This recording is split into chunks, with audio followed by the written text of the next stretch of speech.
अस्सलाम वालेकुम। City news के साथ मैं हूं सादिया बतूल। सबसे पहले आपको बताएं कि डिप्टी कमिश्नर मोहम्मद तस्लीम अख्तर राव की ज़ेरे सदारत कमेटी रूम में अहम इजलास।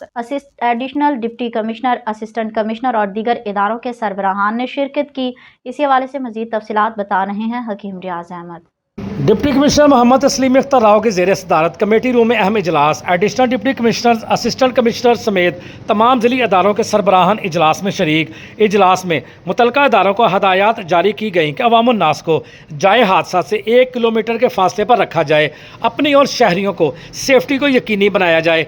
BD स्पेशल ब्रांच और सिविल डिफेंस करेगी। गुरुद्वारा जात, ब्रिज और ट्रांसमिशन लाइन की हिफाजत को हर सूरत यकीनी बनाया जाए। आर्मी की मूवमेंट के लिए मुतबादल रोड्स तैयार किए जाएं, हर वक्त रोड क्लियर रखे जाएं। कॉलेजेस और स्कूल के अंदर जंगी ट्रेनिंग का अमल जल्द मुकम्मल किया जाए। इस मौका पर डिप्टी कमिश्नर तस्लीम अख्तर राव का कहना था कि एमरजेंसी सूरत हाल से निपटने के लिए खून का वाफर मकदार में बंदोबस्त किया जाए। ज़िला के तमाम सरकारी अस्पतालों में ज़रूरी अद्वियात और ऑपरेशन का सामान वाफर मकदार में मौजूद होना चाहिए। असिस्टेंट कमिश्नर्स अशियाए खुर्दोनोश, पेट्रोल और डीजल के 15 दिन के स्टॉक को यकीनी बनाएं।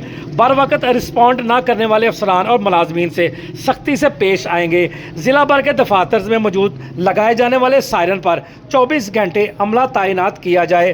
भारत अभी दहशतगर्दी भी कर सकता है, सैलाबी सूरत हाल से निपटने के लिए भी तैयार रहें। अफसरान 2 मेगाफोन्स, 2 सर्च लाइट्स, N95 मास्क और टावल अपनी गाड़ियों में ज़रूर रखें। मौजूदा हालात में अफवाज पाकिस्तान और दीगर अदारों के खिलाफ झूठ बोलने वालों के खिलाफ सख्त कार्रवाई का फैसला किया गया है।